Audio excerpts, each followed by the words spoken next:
But what it is a new type of infrastructure that is able to essentially store and compute on private information, on private data, without decrypting it, without revealing it. And so we think that is the type of infrastructure that can cooperate with existing Web3 infrastructure to enable, to facilitate it to cross the gap that exists currently between, what Web3 is about, which is essentially public information, and what the rest of the world is about, which is essentially about private information. So you wouldn't be able to, think about Web2 without the notion of privacy, even though it's a little bit broken, but it's fundamental and essential. It's an essential element.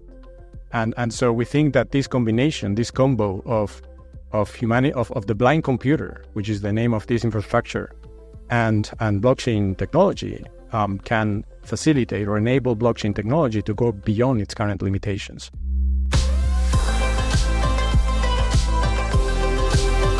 Welcome to the Edge Podcast. I'm DeFi Dad here with Nomadic from 4RC. Today's show explores Nillion, a secure computation network that decentralizes trust for high-value data in the same way that blockchains decentralize transactions. In this episode, we're joined by Nillion's Chief Scientific Officer to discuss how Nillion addresses the challenges of handling high-value data by leveraging privacy-enhancing technologies. Plus, we dive into a variety of use cases unlocked by Nillion for massive emerging markets like decentralized AI.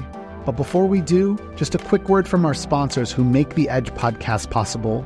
Hey folks, I wanted to tell you a bit about our sponsor, PYTH Oracles, your go-to source for smarter data to power smarter contracts. PYTH delivers real-time market data for crypto, equities, FX, and commodities to over 80 blockchains. With 120 plus major market participants like Jane Street, Binance, and CBOE, PYTH ensures secure, low-latency feeds trusted by 430 DeFi apps. You can learn more about PYTH by going to pyth.network. And thanks to the PYTH community for supporting us here at the Edge Podcast and Edge Newsletter. Overwhelmed trying to manage your crypto and DeFi investments? Meet iYield, a free financial planning tool for crypto natives and yield farmers. iYield's dashboard compares returns from your DeFi positions side by side, providing clarity to help you make better decisions. iYield supports a growing list of over 16,000 tokens and 40 of the top DeFi and staking protocols across 17 blockchains, including Ethereum L2s. The best part is that iYield is 100% free, anonymous, and there are no ads. Check out iYield.com today to take control of your financial future. Say hello to Puffer Unify. Puffer Finance is expanding beyond native liquid restaking with new products such as Unify-based rollup and Unify pre-confirmations AVS. Unify is not just another L2. Unify is a based rollup, one that will solve L2 issues, such as slow withdrawals versus instant withdrawals with Puffer Unify. Puffer Unify is fast, capable of sub-second transactions. Unify also has boosted Puffer points, which means if you bridge assets, you earn boosted Puffer points and rewards from dApps on Unify. Puffer's core products mean a bright future for Ethereum. Learn more at puffer.fi. All right, let's introduce Miguel, the Chief Scientific Officer of Nillion. Miguel, welcome to the Edge Podcast. How are you doing? Thank you so much. Yeah, I'm doing great. Thank you for having me here. So today we're going to talk about what is Nillion building in humanity's first blind computer and how exactly does this decentralized trust for sensitive data. And so we're going to hopefully help you to understand all the applications that play into this, how this ties back into decentralized AI. There's just so many promising net new use cases that we're excited to cover here. So Miguel, why don't we talk a little bit more then just about, your background and then I guess what drew you to building here at, I think what is like the crossroads of crypto and AI? Sure. My background is in telecom engineering. That's how I started working for some large companies in Germany and in other countries like Nokia and Siemens. But then I also got really interested in maths. So I did a PhD in mathematics, just to model like large networks. I was very, very much interested in decentralized networks, although back then they were just distributed networks. So on how traffic can be modeled, how can they be optimized. So that brought me to like big data. And that took me to AI. So I got very interested in AI, working in the banking sector, but then also in the advertising industry, developing AI algorithms. And back in 2013, that's when I first encountered zero-knowledge proofs. And since they're really mathematical, I got really interested. Initially, I was just working with them from, in the Web2 space, creating identity solutions, authentication, and things like that. But then that took me eventually to crypto, because zero-knowledge proofs are so big in crypto. That was 2017. It's also when I started trading, at a personal level, with AI, building some trading bots myself. And that's also when I met Andrew Masanto, Hedera co-founder and Reserve co-founder. Back then, we were toying with the idea of creating a privacy coin, but it wasn't. We thought that it wasn't the right time to do that, because there were already Zcash and Monero and others. So we kind of kept on, working on separate ways. I kept on diving deeper into cryptography, multi-party computation, fully homomorphic encryption, and things like that. Until in 2021, we met again and decided that this time the technology was mature enough for us to create a new type of decentralized infrastructure that is able to handle private information. And that's essentially the beginnings of Nillion. Miguel, I want to ask you about something you see in big letters as soon as you go to your website. It says, humanity's first blind computer. I really like that statement, but to be perfectly honest, I don't know what it means. Can you kind of dissect that a bit and maybe just start getting into what is Nillion? Sure. That's what we call now to this infrastructure, this new type of infrastructure that I was referring to before. It's not a blockchain, so it sits alongside a blockchain. So it connects to a blockchain that runs the token, and it also is able to interconnect with other blockchains so that it can listen to events and write into smart contracts. But what it is a new type of infrastructure that is able to essentially store and compute on private information, on private data, without decrypting it, without revealing it, would be a more precise word. And so we think that is the type of infrastructure that can cooperate with existing Web3 infrastructure to facilitate it to cross the gap that exists currently between, what Web3 is about, which is essentially public information, and what the rest of the world is about, which is essentially about private information. So you wouldn't be able to, think about Web2 without the notion of privacy, even though it's a little bit broken, but it's fundamental and essential. It's an essential element. And so we think that this combination, this combo of the blind computer, which is the name of this infrastructure, and blockchain technology can facilitate or enable blockchain technology to go beyond its current limitations. And that's what exactly, that's what Nillion is. It is this new type of infrastructure. And we make a distinction between the blind computer, which is the name that we give to all the solutions that are making use of this type of technology to solve for this problem, and Nillion's blind computer. And we believe that, we are the first ones to develop this type of computer. And that's why on the website, we call it humanity's first blind computer. That's the reason behind that sentence. What are some of the real world use cases? Maybe we can talk a little more broadly first, but then love to narrow into on some of the more specific use cases that we would think of as crypto natives, or especially folks in the decentralized AI space. But if we were pitching this to folks, humanity's first blind computer, what are some of the real world use cases? Yeah. So if we are pitching it to Web3 people, it's different than if we are pitching it to Web2 people. But for Web3 people, we would be talking about things like custody. So essentially, instead of storing your private key from your wallet, in a centralized place, be it a piece of paper or a computer, you thresholdize it, which means you break it down into shares, and then you have the network store that on your behalf. And the interesting thing is that you can instruct that network to actually sign transactions on your behalf, which without reconstructing your private key. Also, crypto games are very interesting. So here you want to have the private state of the game running on Nillion, so that you can get guarantees that no one is tampering with the game logic. No one is generating, fake randomness to take economic advantage of you. Then you have also DAOs, of course, with private voting. You would have, in DeFi, you have encrypted order books, you have private auctions. You can also have private trading policies, so you're not leaking your policies and you're not being front run by others. Private liquidation auctions. You name it. Essentially, you can impact almost every vertical in Web3, be it DeFi, DeSci, Deepin. Every one of those has an aspect of it that has to do with private information, particularly if they want to tackle consumer-based applications. That's when typically you find the real need for privacy.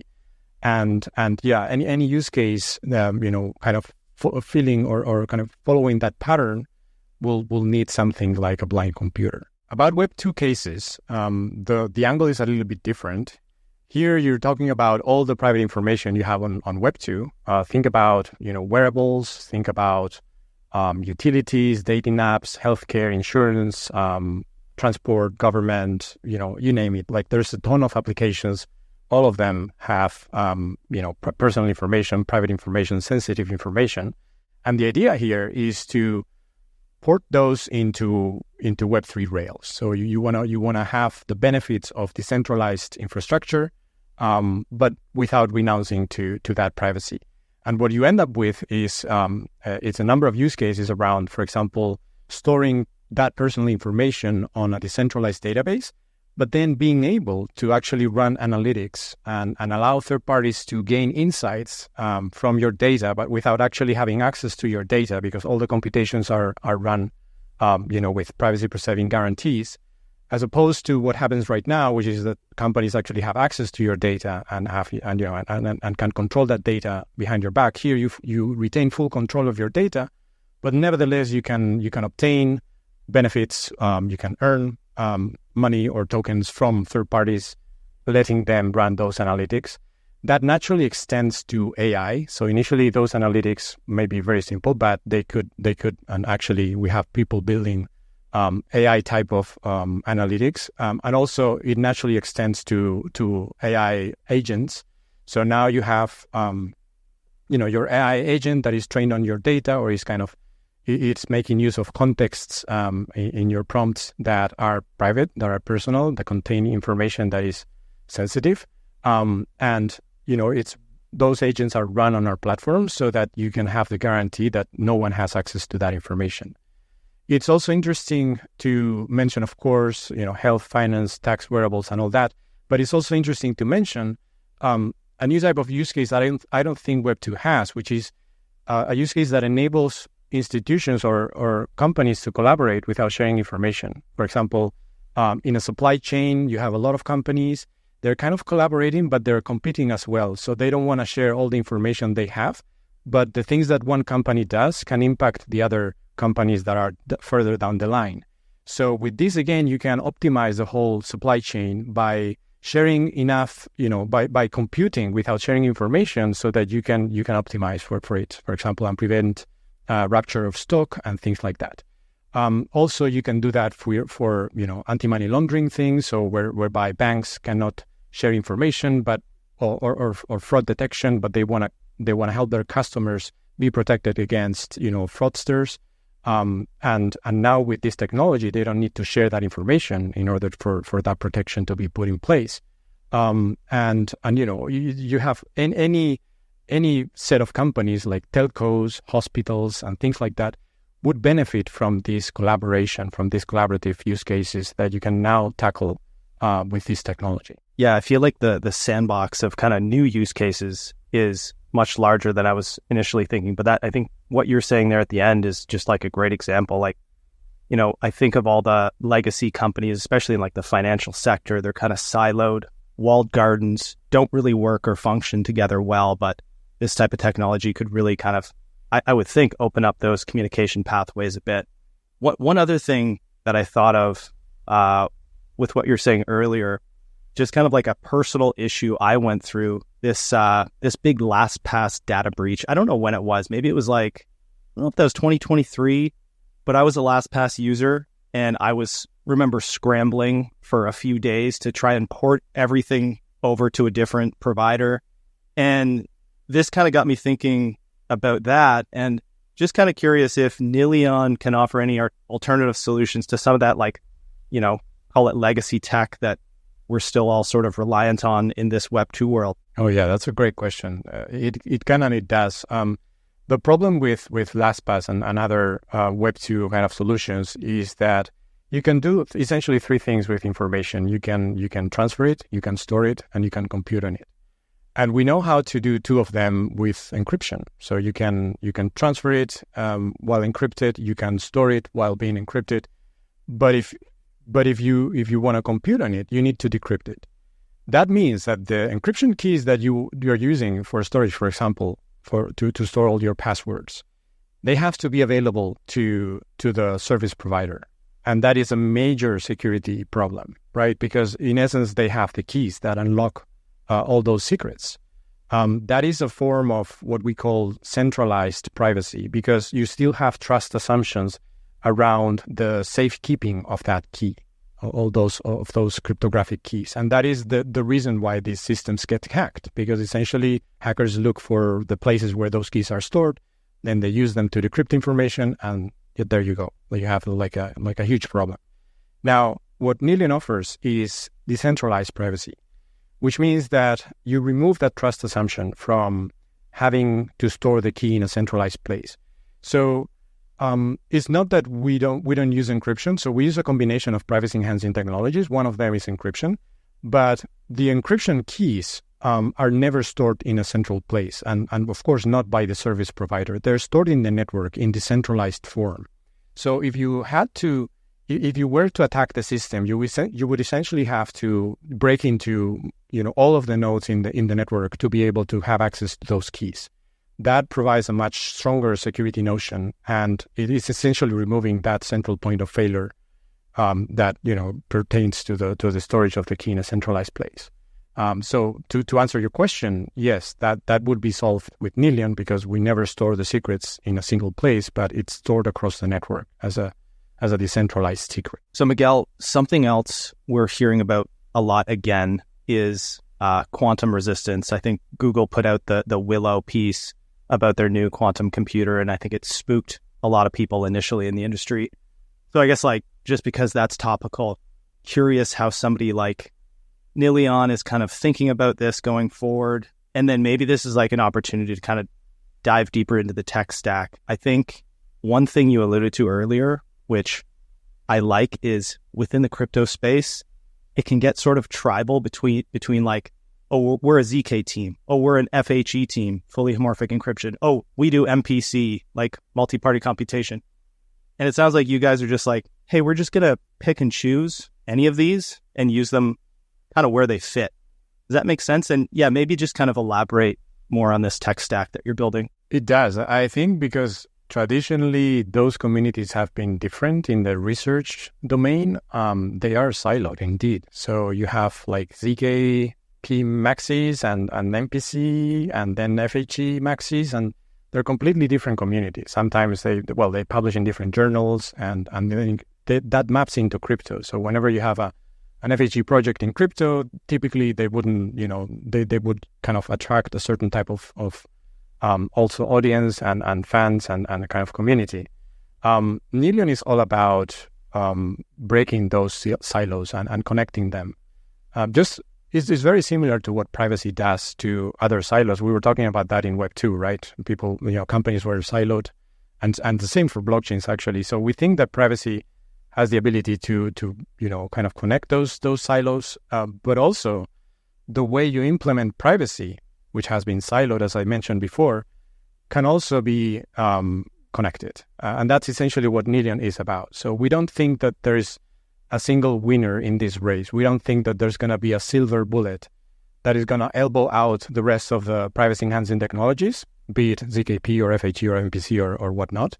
But rather, we think that each one offers a unique point in a complex trade-off space between things like cost, security, performance, and it's all about bringing them together under what we call the orchestration layer, so that the design space for developers expands and enables, it kind of empowers developers with the ability to go beyond the limitations from any given PET. So that's kind of our take on this.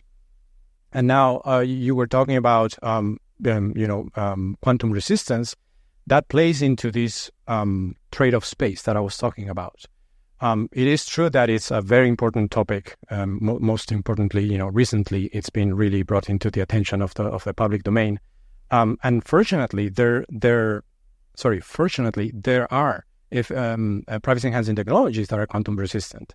For example, MPC typically is quantum resistant, as well as FHE. So if that is an important kind of ingredient for your solution to be had or to be added into the mix, then you go with, you can go to our platform and actually make use of those flavors of privacy enhancing technologies. In general, we tend to favor those as opposed to more older cryptographic technologies or primitives that don't offer those quantum resistant capabilities. But sometimes because of backward compatibility, we have to support those as well. And that would be the example of ECDSA, which is a threshold signature scheme used in most blockchains. So if we want to be able to interface with blockchain technologies, existing blockchain technologies, unfortunately, we have to use that piece of crypto that is not quantum resistant.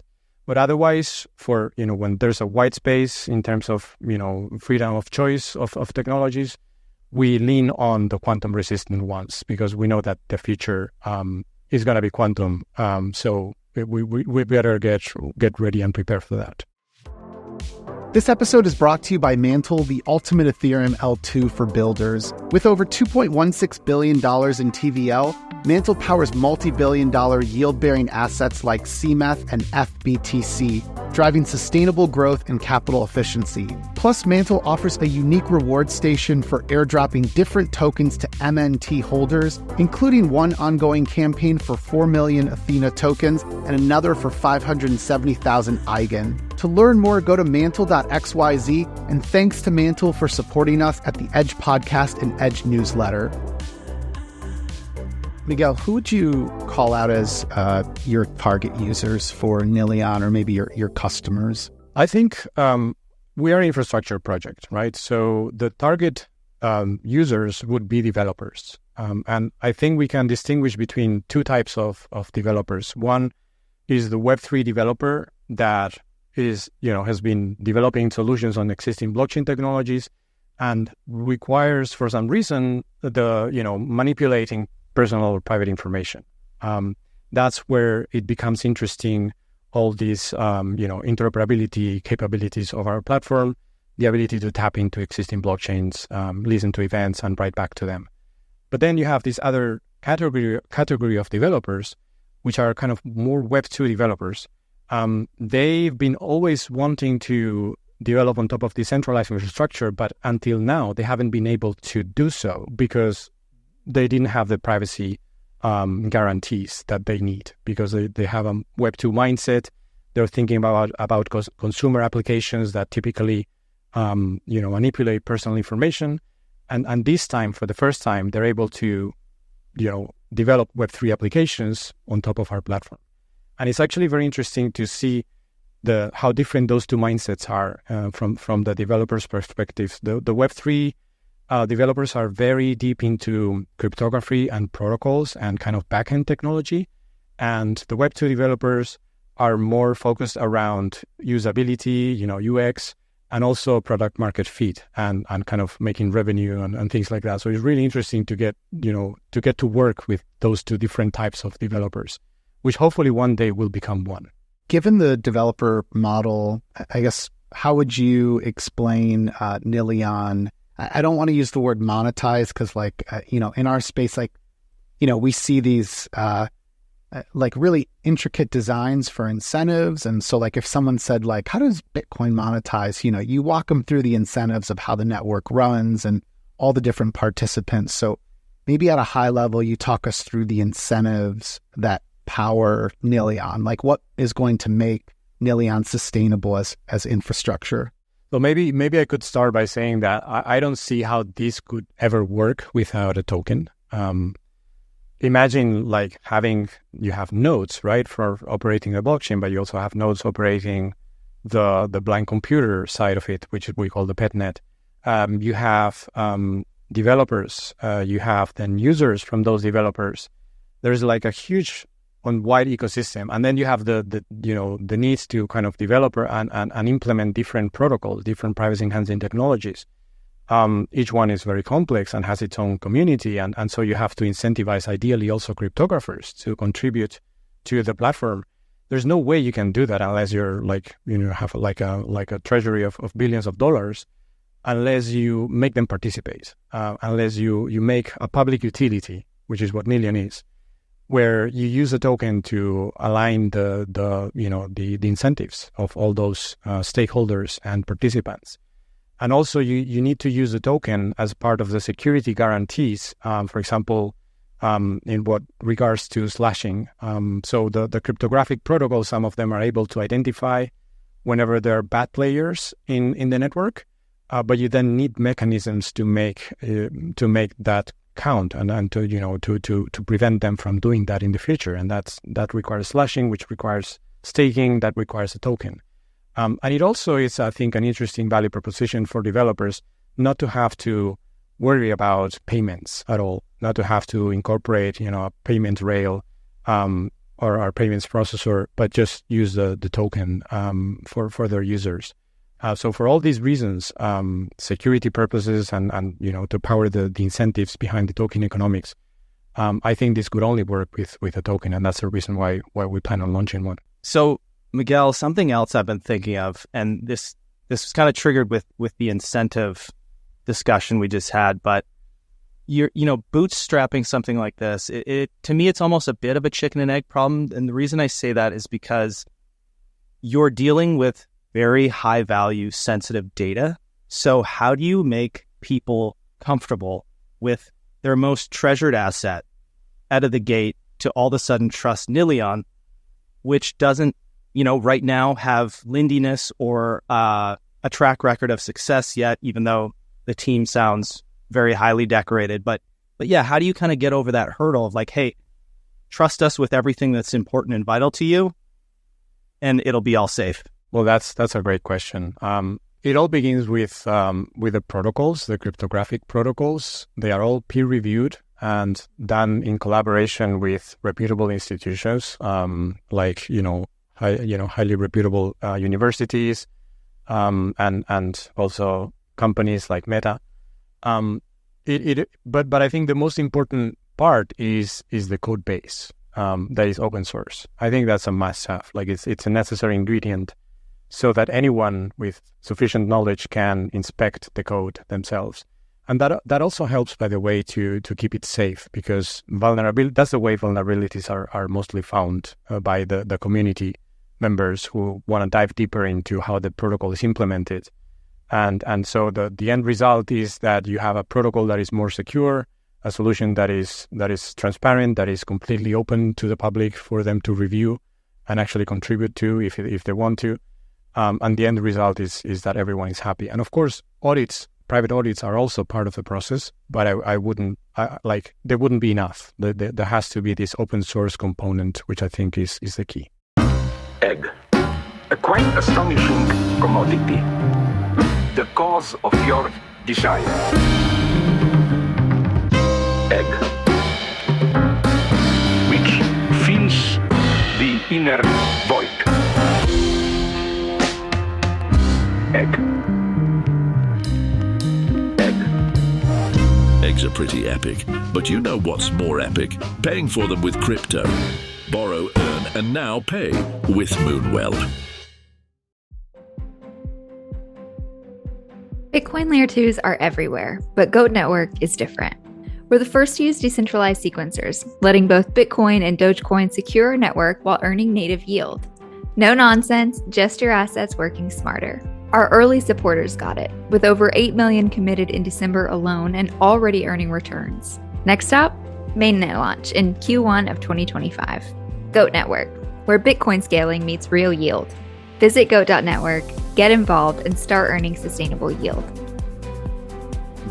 Miguel, how does Nillion fit into the decentralized AI sector? Like, this is a use case that we always thought tied in neatly with crypto. And I feel like just in the last few months, especially thanks to like things like these tokenized AI agents, it's become like a mainstream talking point. So it feels like a sector of crypto that, I mean, it could end up being like one of the largest sectors. I'm not sure where I would draw a line between that and DeFi. Like, it feels like DeFi extends to everything. But in terms of decentralized AI, like, how do you see Nillion fitting into that stack? So I think privacy is not a feature in decentralized AI. It is essential to it. It's core to it. And if you think about what decentralization is, which is all about trust minimization and removing control, what do centralized entities control? Well, they control the way in which they provide the service for us. And that has to do with the integrity of their service and also censorship, so they could eventually prevent us from accessing that service. That's been traditionally the topic of Web3. So with tokenized assets, what you're providing is integrity and censorship resistance, essentially. But what else do they control, these centralized companies? Well, they control our data. They control our private information. So we need to take that away from them. And in the case of AI, I think that second aspect of decentralization, the decentralization of private data, is actually even more important than, guaranteeing that the right model was run, instead of a cheaper one, because you would find anyway, probably by interacting with that model that it is not what it says on the tin. But if the company running the AI is actually having access to your data, or if you plan on running decentralized AI by putting all the information on a public ledger, accessible to everyone, I think that's a no-go, because the way I see AI going forward is that companies are going to try to race for intimacy with you. So far they have raced for your attention, but now it's all about intimacy, because the more they know about you, the better their service they can provide to you.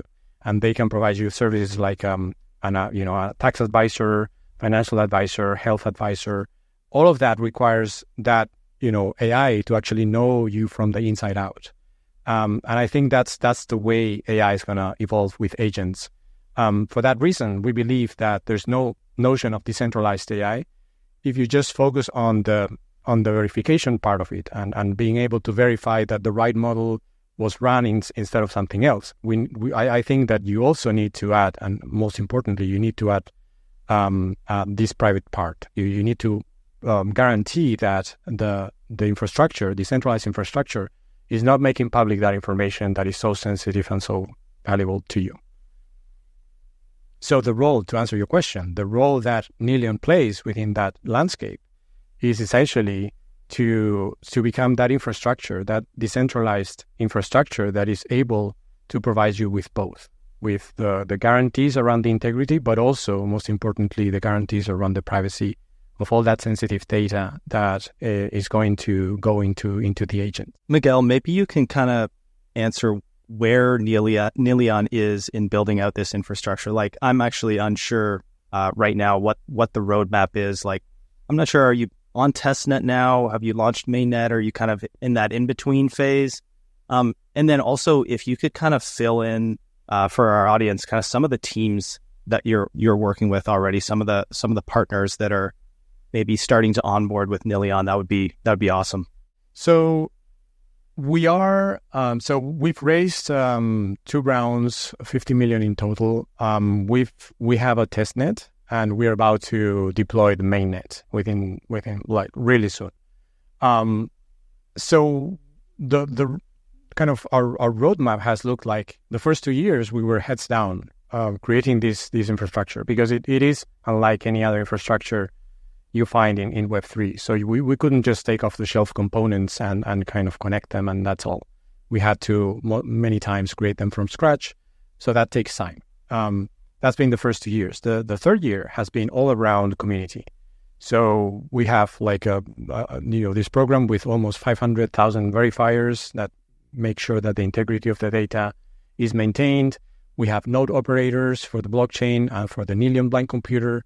We have founding entrepreneurs, both these two flavors I was talking about. So the founding entrepreneurs are the projects building on top of us. And we have the Web3 flavor and the Web2 kind of devs, both have aspects, as I mentioned before. We have partnerships in place with L1s and L2s. We have Near, Arbitrum, Aptos, Say, IONET, Ritual, and others. And we have a wider community of developers in Discord and hackathons and organized hackathons and all that. And also a community of cryptographers collaborating, from different universities. So this is where we are. Some particular projects that are going to be launching soon with Mainnet. Actually, some of them have already launched.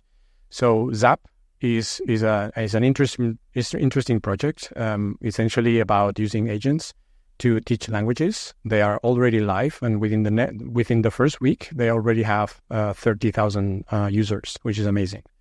But also closely behind Zap is going to be Skillful AI, which is a marketplace for agents, and Rainfall, which is also an app for gathering information from different sources, wearables, so health information primarily, storing it in the Nillion network, and then allowing third parties to obtain insights from that information without having access to that information. So those are three examples of companies that are coming in the first batch. But after that, there's tens and tens of companies building behind that, which are both from Web3 and from Web2 domains. So really, really exciting to see those projects come to fruition and come live, and have their users on top of our platform.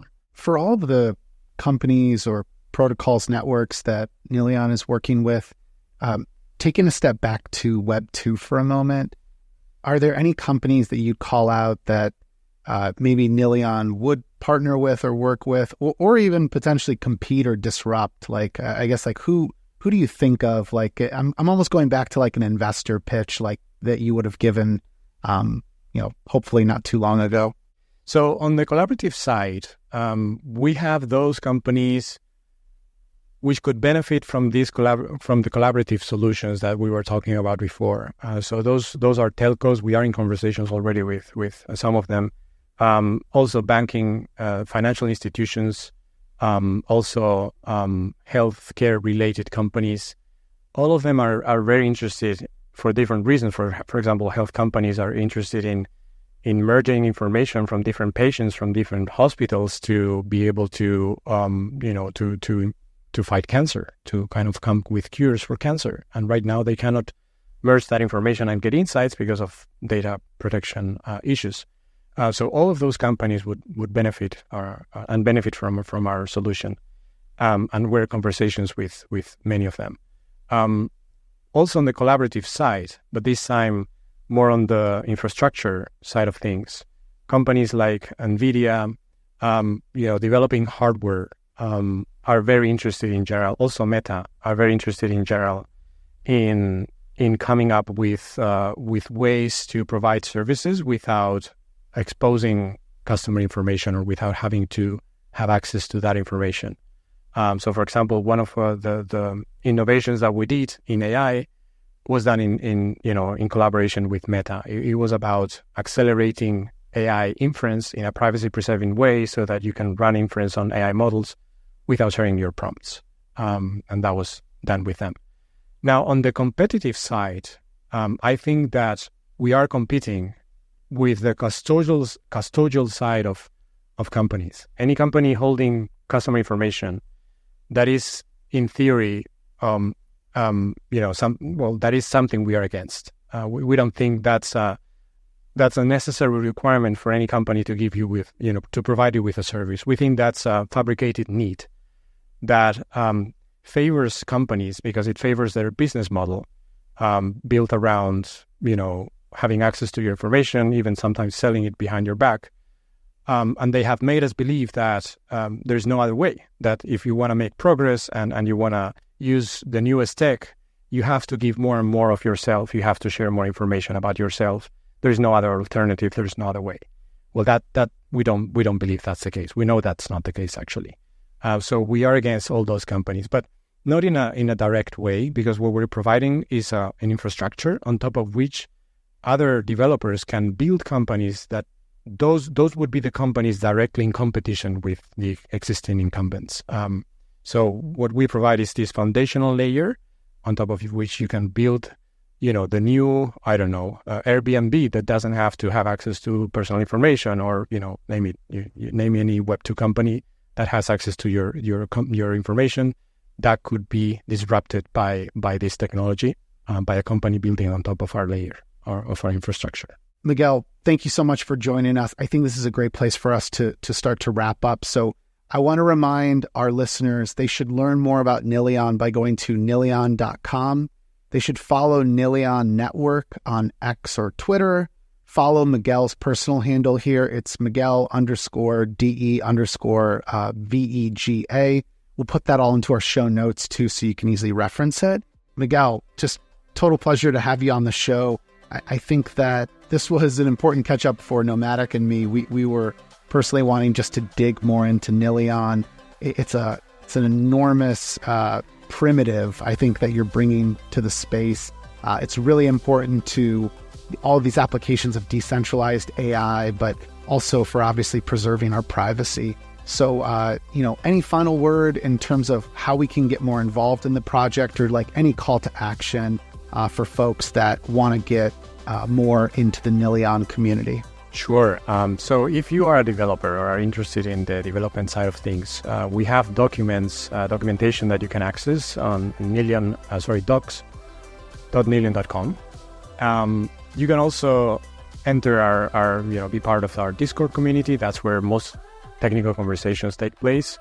If you're kind of more interested in the general news of the company, you can join us in CT, in Twitter, also in Telegram. And you can find all that information when you log into when you go to nillion.com on the top right hand side of the page. Thanks everyone for tuning in. If you're a talented founder or developer, please consider reaching out to our team at fourthrevolution.capital. And to stay up to date with future episodes, plus get expert tips, strategies, and exclusive content, subscribe to our free newsletter at the-edge.xyz.